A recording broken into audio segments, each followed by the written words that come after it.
Well, good morning. Good morning. And welcome to our Remember Me Family Communion service. And Nigel now is going to put the notices up. No, we won't. It's all right. Hello and welcome to Edgeside Baptist Church, and welcome to our service today for Sunday the 7th of November. Our service today is taken by Graham and Jacqueline, and it will also be a communion service. On Wednesday at 5:50 p.m. till 7 p.m. is Fusion, connecting primary school age children to God, His Word and His Church. That's Wednesday, 5:50. And a prayer meeting this week on Saturday morning will be on Zoom using the church login details. There's still time to take part in Operation Christmas Child. There's still some boxes and leaflets. They will need to be in shortly, but you've still got time to do one if you wish. Following our service on the 28th of November, we shall be joining together for a Christmas meal. There is more information about this in the entrance on the notice boards. The menu for the Christmas meal is on the board, and my granddaughter Imogen will be really happy to see that broccoli is on that list. It's her favourite. These sheets are on the notice board. See if you can put your name on to help out in some way. On Sunday the 5th of December there will be a Christingle service with lunch provided. Next Sunday will be Remembrance Sunday, and we will remember the men of this church and Sunday school who went off to war and never came back. We will remember them.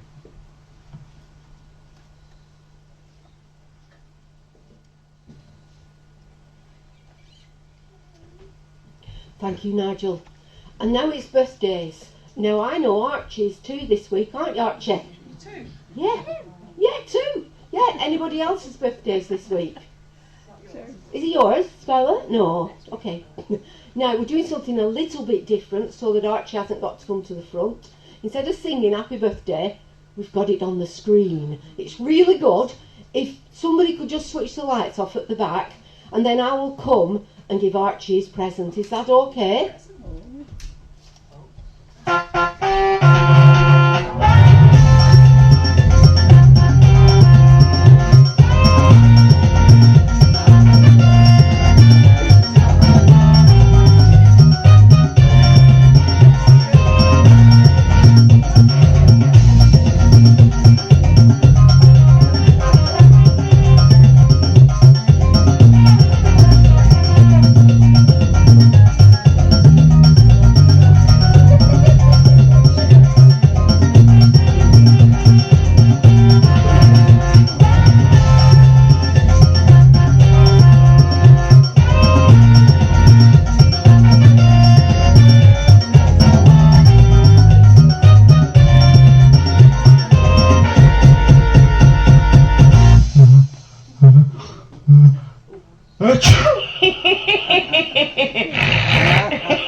It must be good being two, mustn't it?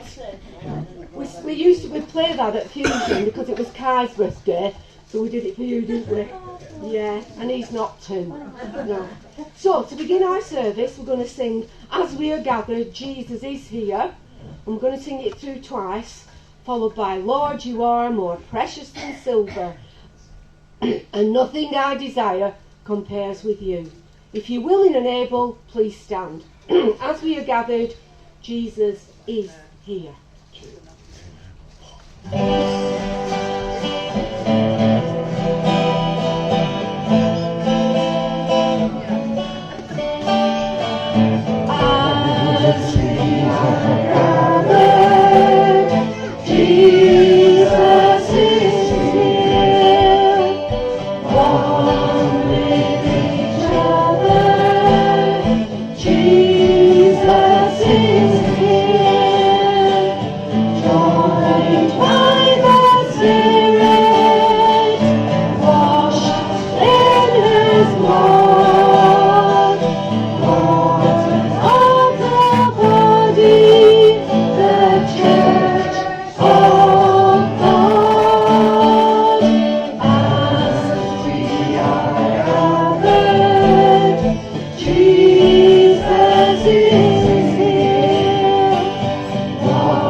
Please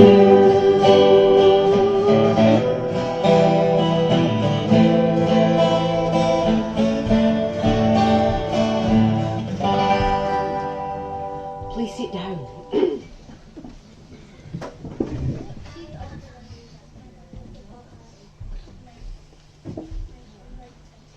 Now we're going to have a little bit of fun for all of us. Fascinating facts about wine. And I need some volunteers. Now I've got two. Yeah, they're volunteers, but they know they're doing it. Teddy and Kai, if you can come to the front, and you are blue bottles. Hold the blue bottle wine glass. You blue bottles. All that side of the room are blue bottles. Blue bottles. Now, Scarlett and Iowa, have I got it right? No, Teddy, no, look, blue bottle there.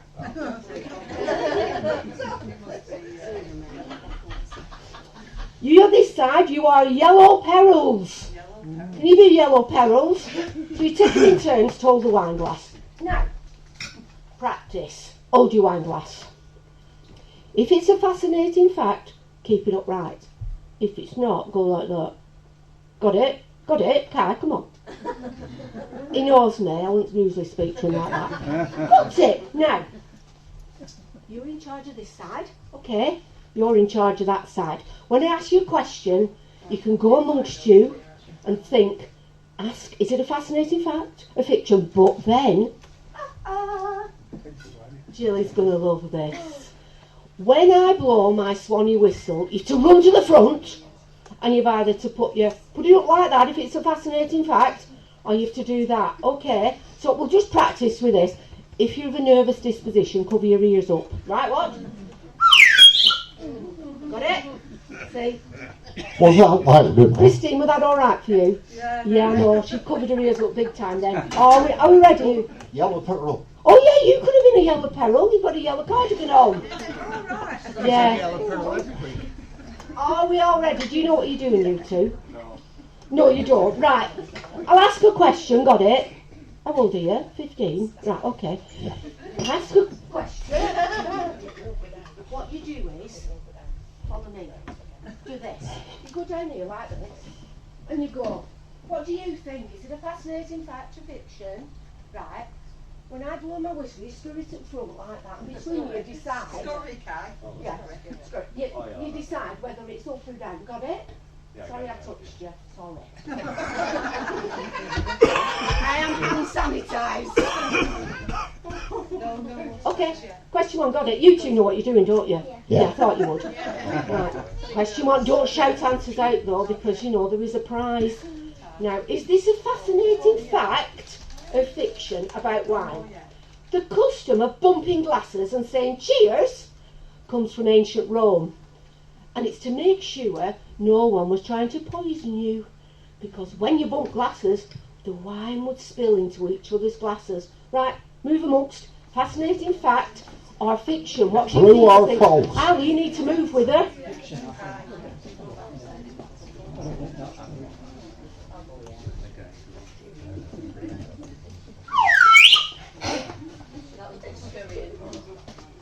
That's Now, what do one. you think? Fascinating fact. Fascinating fact. It is a fascinating fact. Wow. Keep your own scores. 1-1. Actually, though, you might cheat. So, Viv, you do this one. And, Yellow Peril, you can do this side, can't you, Christine? 1-1. Question 2. Have you got it now? You know what you're doing? Good. I like him really. He likes me, don't you, Kai? A bit. Right, question 2.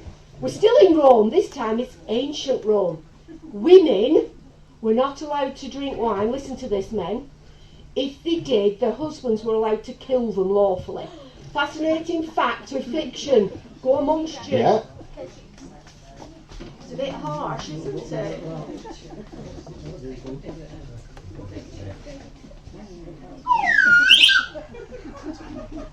Right? What do you think? You both think fiction. Fiction. You're both wrong. It's a fascinating fact. Really? Yes, it is for him. So, you know, We good didn't job you have one believe it. husband, isn't it? Dear me. Hey, men don't get any ideas about that one. Question 3. Who's ever been to Vietnam? Have you been to Vietnam, Lorraine? Oh, you put your hand up. I thought Tony might have, but never mind. Listen to this. If so, you'll definitely know the answer to this one. In Vietnam, you can buy a drink called snake cobra wine. A waiter will bring to your table some rice wine and a cobra, which he'll kill on the spot. Then he'll cover your drink with the cobra's blood. Is that a fascinating fact, or is it fiction? What do you think? Go and ask. I'll give you time to ask people. Tony will probably know, so I think you should ask Tony. Yeah? Tony's there. We also do it in backup. Well, Scarlett's doing it right, see, she's scurrying. Right, what do you think? You think it's a fascinating fact? Yes, it is. It's a fascinating fact, just imagine. I don't think it's good, is it? What's the scores, Viv? 2? Scores on this side? 2. No, it's not there. 3. Oh, dear me. Question 4. We're travelling back in time now to ancient Egypt. You know them, don't you? The land of the pharaohs. They believed that if they drank red wine, it would make them stronger, because they thought it was from the blood from the men who fought the gods. Wow. Fascinating fact or fiction? Blood makes you stronger. You need to look at back. I think Andrew might know that one. No, you don't, Andrew. He's shaking his head, so that might be fiction. Fact or fiction? Grand. See, Scarlett and you know what to do. Right, fascinating fact, fiction. What do you think? You're right, it is fiction, because they wouldn't drink red wine at all because they thought it was blood. No way would they drink it. Oh no. Question for all you wine lovers, Viv. You should always keep your wine bottle standing up, not lying down. Fascinating fact or fiction? Who somebody shouted out then? That's Nigel. I'll go around, somebody will Yeah. know. Up and down. And Tony knows all about this. Is it a fascinating fact or fiction? It is, it's fiction. You should always lie them down. Why, Tony? Yeah, but what does it stop them doing? Stops the cork drying out. Popping! Last one now, scores. Scores, Christy. 4. 4 all. Last The one then. decider. The decider. We're travelling to Sweden now. Now, Richard Hewlin was the world champion in 2003 in the past, girls, for recognising wine just by sniffing it and smelling it. Now, I think I read this in the Daily Express. Is it a fascinating fact, or is it fiction?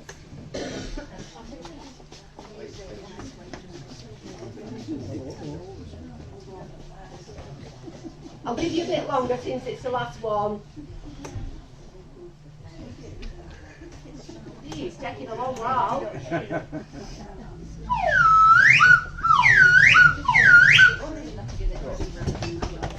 What do we think? Yellow Perils, what do you think? It's fiction. What do you think? Well, it's actually fact. Yes. So it's 4-all. Whoa, I don't know how we do this. Yes, I think I do. We've got some prizes. If you this side, this is non-alcoholic grape juice, which is in the wine things, so you can share that. And you two, I've got a packet of raisins. Why raisins? Why raisins? Because grapes, raisins are dried grapes, so you can actually share them, or your mums might make some cakes, yeah? Give them a round of applause. Yay.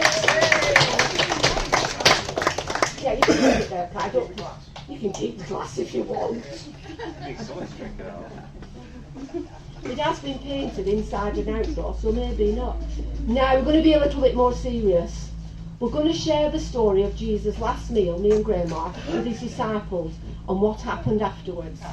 It's based on Matthew 26 and it's taken from this storybook called The Story of Easter.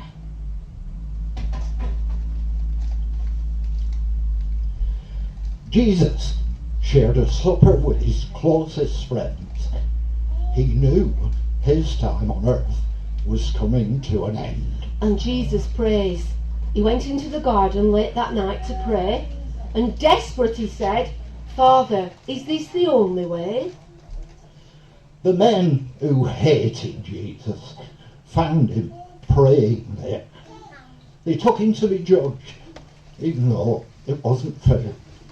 Well, they asked Jesus questions for a very long time, but they couldn't find him guilty of a single crime. And when the ruler called Pilate wished to set Jesus free, many in the crowd shouted, "Hang him on a tree!" Now Jesus wasn't guilty, but he was put on a cross. Just as God had told him, his life must be lost. Suddenly, the sky went dark and everyone was scared. And 6 hours later, Jesus died and all his friends despaired. And some men took his body and put it in a cave. They rolled a stone across to make a sealed grave. But on the third day, to their surprise, the stone had rolled away and Jesus was alive. And all this was God's plan, that Jesus had to die, to pay the price for sin, for all our wrongs and lies. And so, because of Jesus, when our lives are through, we can live in heaven if we trust and live and love him too. Now that's a memory we should never forget. And we all have memories, young and old alike. We all have different ways of remembering things. Some of you, when you leave school, or when you left primary school, may have been given a memory box or a booklet to remember your days at school. If you're older and have children, you maybe have a baby book marking different milestones. First solid food, sleeping all night, first tooth, first steps, first words, memories. Even though, when they're older, they may not want you to share them with everyone. Now, a few of us this morning are going to share some of our memories. Now I'm going to go first. Oops. And in here, I've got a handbag, and it's got various objects inside. And these always remind me of my mum, and no way will I get rid of them. And this is a vintage 1950s handbag. It's real. I've had it ages. Now inside, I've got some curling tongs. Now, if you're a certain age, you might remember these curling tongs. They're not like modern curling tongs, because they used to singe your hair as well. You look like you put your fingers in a socket. Now I remember my mum curling it when I was a bridesmaid for my brother, because you used to have to put them in the fire, and then you've got to get a piece of newspaper, and then you had to curl it round this newspaper, and if the newspaper went brown, well, you knew it were ready to curl. And she did my hair for my brother's wedding when I was 8. She did mine and my sister's. What a right sight we looked with hair like this. But you know, all 3 bridesmaids looked just the same. Now, what else have I got? Oh, let me see. You could burn your head. Yeah, you could. Or your ears. You burnt your ears, but you know, that was life, wasn't it? In here, I've got some perm curlers. Anybody seen these perm curlers? Yeah, I remember them. Yeah, do you know them? Well, that's good. And that did remind me of my mum, because I always use them on my mum when I permed her hair. Now, Leslie, look at this, ladies. This is a right good fashion accessory. It's a rain hood. Who's ever seen one of these? Yeah. Right, well, Years ago. well, it will be years ago in the past, Lane, because this one is at least 50 years old. And my mum never went anywhere without this rain hood, or an umbrella, or a Mac. Memories of my mum. Now, those are just a few of my memories. Now, Julie is going to share 2 memories with you now. The first one is on the screen, and it's about a packet of Angel Delights.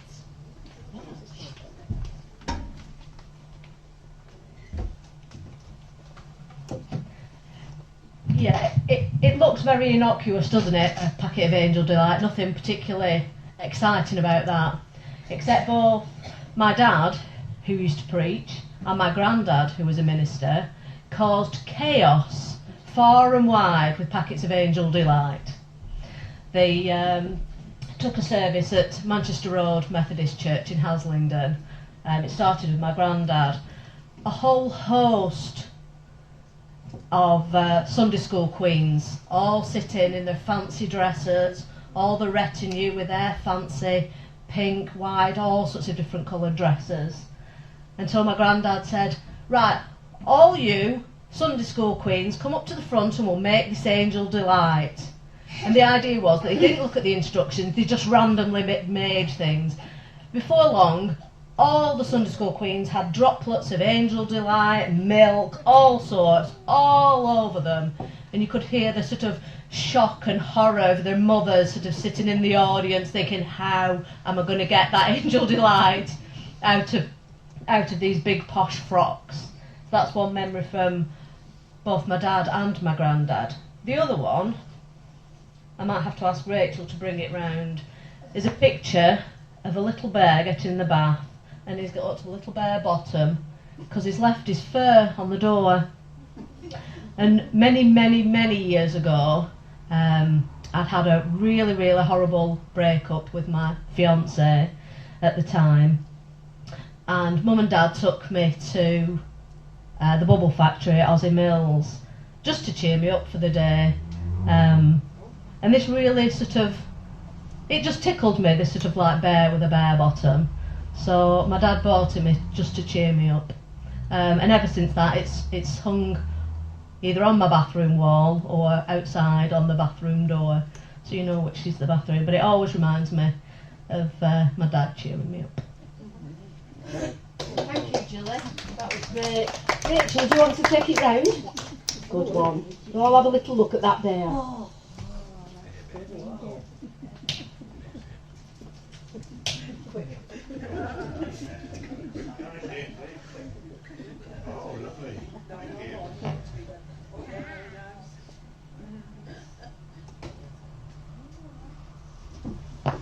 Now lastly, I'm going to ask Dennis, now everybody take a good look at the screen. Could you think somebody could switch the lights off, because it'd be much better to see in the dark, won't it, Dennis? Yes. This is brilliant. Oh, is that Dennis when you were little? It might be. Oh. That's me, all right. Yeah.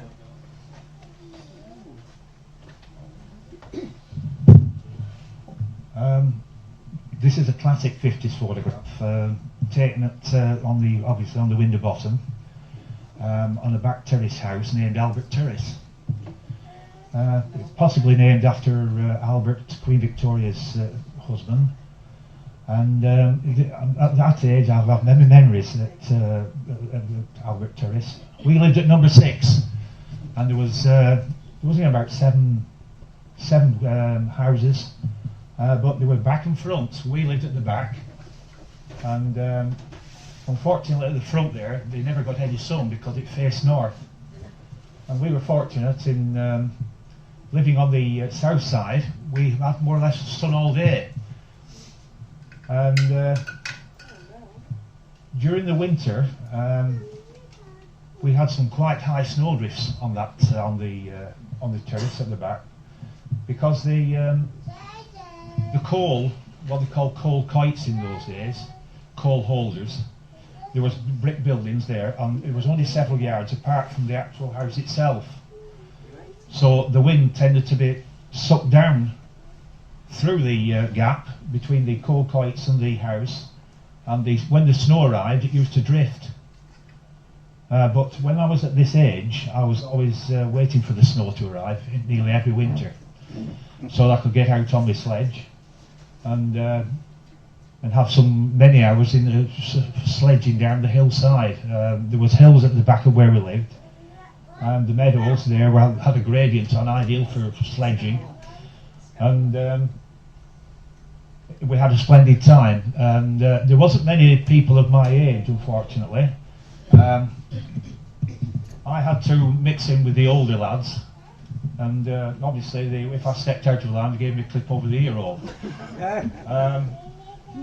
And we all went sledging, and we had an enjoyable time, and we always sorry when the snow disappeared. Now there was another problem with snow, and that was on the roofs of the houses. when the slight thaw arrived, the snow had started to shift towards the gutter on the roof, and you had to be careful when the drip started to appear, when the thaw was in progress. The snow would fall off the roof and clout you on top of the head if you weren't careful. And it was an exciting time trying to run between the drops of snow. But anyway, fortunately, I was never hit by the snow on the top of the head, so I was lucky really. Also, we had a milk float at the time. We used to get off Whitewell Dairies, it was called. We used to buy milk off Whitewell Dairies, and he used to come with skid chains. And unfortunately, he used to cut up the snow, and we used to go out. Me and the older lads used to go out and trample all the snow down where it had been cut up, so we could use our sledges and slide.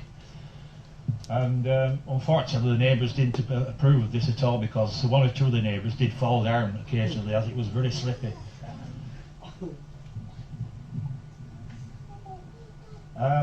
I'll carry on now with another exciting time. Was when I had a three-wheel tricycle. I used to go up and down all over the place, and I used to avoid the main roads, but the roads were cobbled where we lived on this side of the River Irwell. They were cobbled, and they were fairly quiet in those days because there wasn't many cars at all on the road there. The only one exception was Mr. Frank Scholes. He had a Hillman. He was the only person who had a car on that row of houses. Now, they were back to front houses. There was residents on the front side, which I just mentioned before, that faced north, and obviously we faced south. But there was only one car between all those residents in those houses.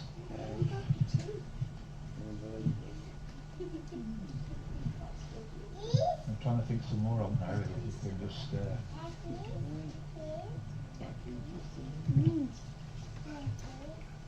Now then, there was also another point to mention now, and that was the toilets. There was no inside toilets there. They were all outside. Unfortunately, our toilets managed to avoid those tippling type of toilets, which was, they were quite smelly for those at the time. They were very old-fashioned, and I don't think they had tippling toilets there. They actually replaced the toilets with proper pull chain type of toilets. So that was a great help. That's great, Dennis. That's amazing. Lots of memories. I can bring some more up shortly now. Oh yes, I got interested in railways when I was younger. And just off the corner of the houses there, if you rounded the corner of the houses, you could see the trains making their way to Bacup and back down to Rottenstall. And my granddad used to come up on Sunday mornings and take me a walk. And we always used to walk parallel to the railway, so I could see the trains moving backwards and forwards. And as soon as I heard a whistle, I was running to the end of the houses there, where I could see the railway and watch the trains coming past, and that's how I grew a fascination for railways. That was another kind thing the granddad used to do. He used to help me on Sunday mornings with the names of the trains. He seemed pretty keen on that. He seemed to have a good idea of what they were. So all that fed on to myself, and the interest I gained in my early years carried on right until now. And Thank you, that's grand. yeah. Yeah, that's really brilliant, thank you. Yeah. Yeah, you're brilliant. Well done, Dennis. Thank you. You'll notice, just before I go, you'll notice that the windows are very old-fashioned. They probably, go back years, probably to the 1930s or 40s. They weren't recent additions. All the windows seem to sit on the same on the. Now, one last point we had a man named Mr. Frank Scholes, who was a knocker-up. He used to knock us up 6 o'clock in the morning. Now, my dad and Frank worked for the same company, Bury and Masco, and he used to knock us up at morning at 6 o'clock, come rain, come shine, Frank would be there to knock us up at 6 o'clock in the morning. He was very good, was Frank, and he was the person that owned the car. But he never took it to work, he always walked to work. So that the car could, he had a garage across road at Clough Fold, which was a crossroad in an area they called Terrace. And on the corner was the co-op. And on the corner of the co-op there was a small coal office. And that is where we ordered all our coal for the house. And the coalman used to turn up, he used to have the sack on his back. We used to open what they call the kites, we used to leave them open. If they knew they were calling, we used to leave them open. And the coalman used to come and whip the sack over the top of his head and drop it into the coal kite. That was another interesting item. We also, sport, we used to make wickets. We used to, just try and buy or use some wood, where we'd play cricket as well. And the older boys used to join in then. But they used to ask me if I'd play, but they didn't like the idea of me bowling them out. I used to be able to bowl just a little bit, but the older lads used to encourage me and try and taught me to bat as well. And these older lads, they were at least 4 years older than I was, but they always asked me to come down to the bonfire if they had a bonfire. Ooh. And they were very kind, and they used to buy fireworks, always bangers, threepenny cannons, 3210s, and penny bangers. They all used to buy those same fireworks every year, and they used to have some fun with them. But unfortunately I didn't like bangers, so I decided I didn't want to buy them. So my parents used to buy me those spectacular ones which used to throw off many colours, like Snowstorm and things like that, and the odd rocket. Can I just interrupt you there? If I say remember the 5th of November, gunpowder, treason and plot, what am I remembering? Bonfire. Yeah, bonfire night. And who had a bonfire on Friday night and fireworks? And who had bonfire lollies? Well, if you didn't, I've got a great big bag here of bonfire lollies that we're going to have after the service. Thank you, Dennis, that was brilliant. That was brilliant, yes, thank you. Thank you, Dennis. Right, you're welcome. Can we have it like so? Now later on, we'll be sharing bread and wine together to remember when Jesus shared that last meal with his friends, the disciples. But before that, let me share another memory with you of a boy who was very brave and he died to help save others. He was called Jack Cornwell, and there he is on the screen. And he was only 15 years old. Now stand up if you're 15. I have been. There he is, he's 15, and anybody else, we've all been 15, thank you, Kai. You can sit down now. Now, Jack Cornwell was born on the 8th of January 1900 in Essex, and when he was 14 he joined the Scouts. Have we got any Scouts here, past and present? No. Oh, you're brilliant, well done, yeah, great. You can sit down again. Now in 1914, obviously war broke out, and his dad Eli and brother Arthur joined up to fight. Then in October 1915, Jack joined up as well, and he was just, as I said, 15 years old. And on Easter Monday 1916, he joined his ship, the HMS Chester, and he was part of the gun crew. Things didn't go well though then for him. The ship was hit and all the gun crew except Jack were killed. He was found at his post with shards of steel stuck in his chest, waiting for orders. He wouldn't leave his post, and he died on the 2nd of June 1916. Now that could have been the end of that story. No one would ever remember Jack Cornwell, but 3 months later, the captain of the ship who had survived told the British Admiralty about Jack Cornwell and his bravery, and he was awarded the Victoria Cross, the highest medal you can get, and he was only 15 years old. And his memory lingers on because if you were or are a Boy Scout, you may have heard about the Cornwell Scout badge. There it is. It's an award created by Sir Robert Baden-Powell, and it's given for devotion to duty and great courage. And you know, there are also blocks of flats named after him, and even a peak in the Canadian Rockies. His memory is still with us over 100 years later.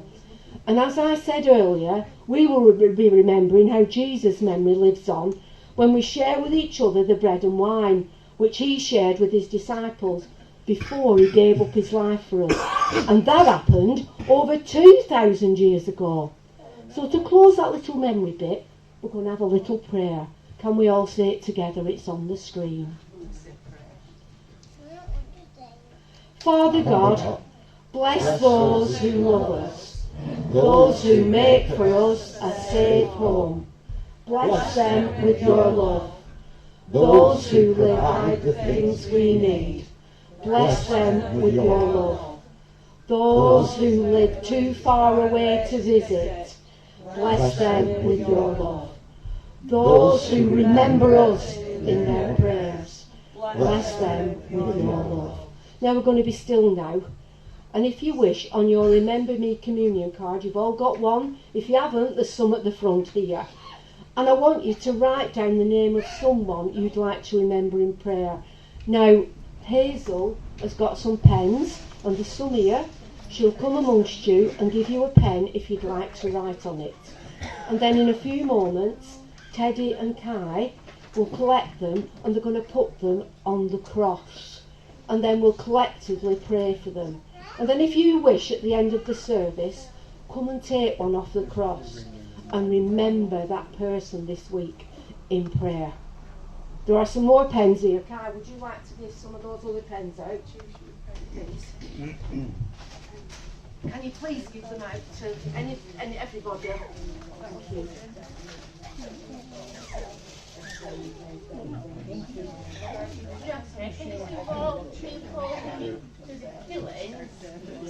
You can write anybody you want on the card, yeah. Because somebody's going to pray for them this week. We're going to remember them this week in prayer. You'll know what you've written. Just put it on. Just write it down.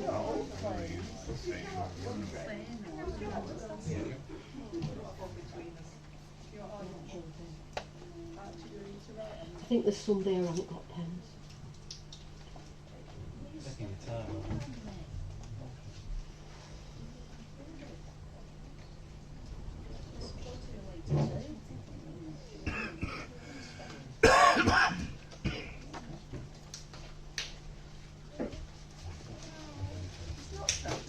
Now if you hold it up, Kai and Teddy are going to come and collect them, and then they're going to kind of put them on the cross. While we're doing that, we're all going to say together the Lord's Prayer. Our Father. Our Father, who art in heaven, hallowed be thy name. Thy kingdom come, thy will be done, on earth as it is in heaven. Give us this day our daily bread, and forgive us our trespasses, as we forgive those who trespass against us. And lead us not into temptation, but deliver us from evil. For thine is the kingdom, the power and the glory, forever and ever. Amen. Now before we share in the bread, I'd like us all to sit down, stay sat down, and we're going to sing the song Draw Near to God and He'll Draw Near to You as a prayer.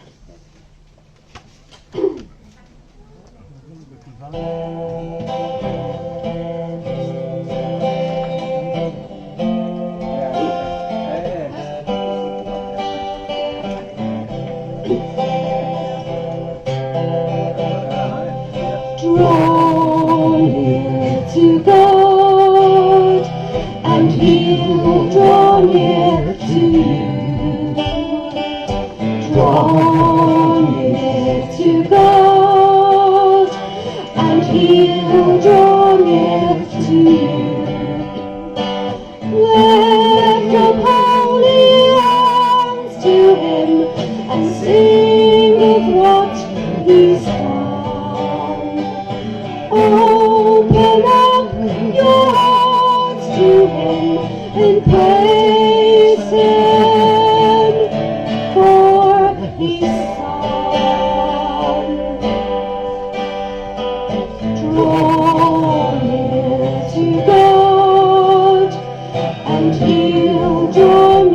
near to you. Draw near to God, and He'll draw near to you. Lift up holy hands to Him, and sing of what He's done. Open up your hearts to Him and praise Him for His Son. Draw near to God, and He'll draw near to you. Draw near to God, and He'll draw near to you.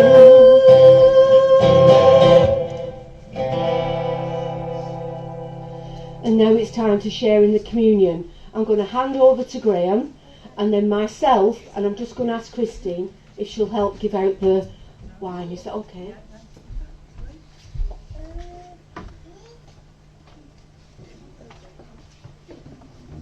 Remember, very careful.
It was evening, and Jesus gathered with his friends in an upstairs room.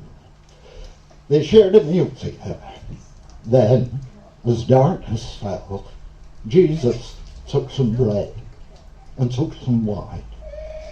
He asked his friends to remember him every time they broke bread together. We remember that story today, and how the story continues in this place. As we break this bread and share this wine with each other, we are doing as Jesus asked us to do.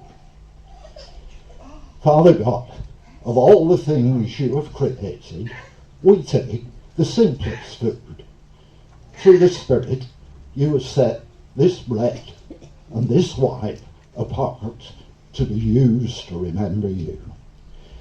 It reminds us of every person who has come to your table, in every time and in every place.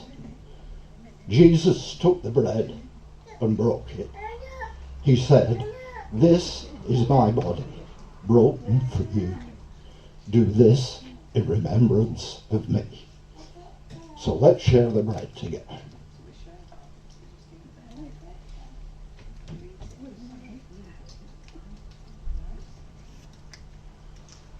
Then Jesus took the cup of wine. He said, "This wine is a symbol of my blood. Remember me whenever you drink it." So now let's share the wine.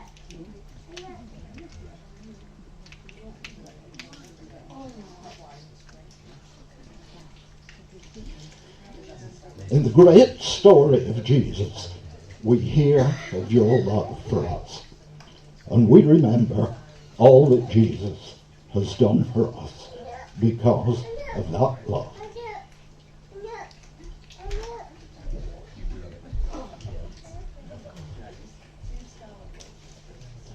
Let's just say a short prayer. The prayer that's on the screen.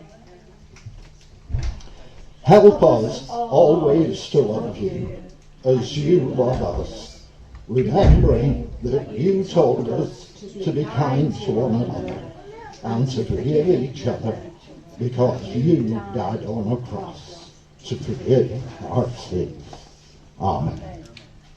Now, our final song is an old song, Bind Us Together with Love, but I've chosen it because I think it's the right thing to sing after communion. Made for the glory of God, purchased by his precious Son, born with the right to be clean, for Jesus the victory has won. So if you're willing and able, please stand, bind us together.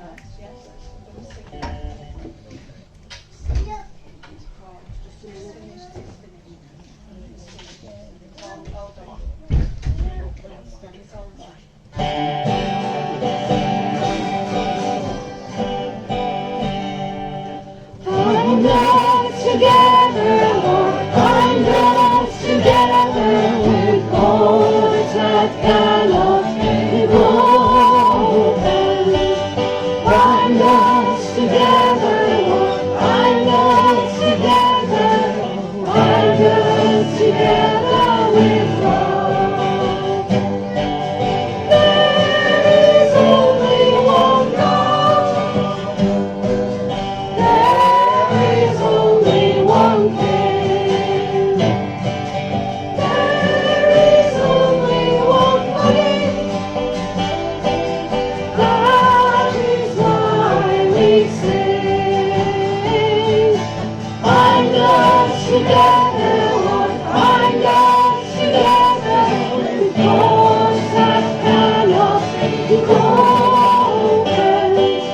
Bind us together, Lord, bind us together, bind us together with love. For the glory of God, purchased by his precious Son, born with the right to be clean, for Jesus the victory has won. Bind us together, Lord, bind us together with cords that cannot be broken. Bind us together, Lord, bind us together, bind us together with love. You are the family of God. You are the promise divine. You are the chosen design. You are the glorious new wine. Bind us together, Lord, bind us together with cords that cannot be broken. Bind us together, Lord, bind us together, bind us together with love.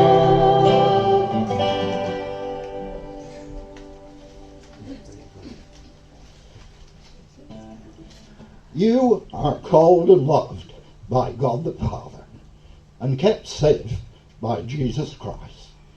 Mercy, peace, and love be yours in abundance from God the Father, the Son, and the Holy Spirit. And may the blessing of God, Father, Son, and Holy Spirit be with us all and all those we love, now and forever. Amen. And can we all share the grace? The grace Of our Lord Jesus Christ, and the love of God, God, and the fellowship of the Holy Spirit be with us all evermore. Amen. Please stay for coffee, and please come and get one of our remembering prayer cards. Thank you.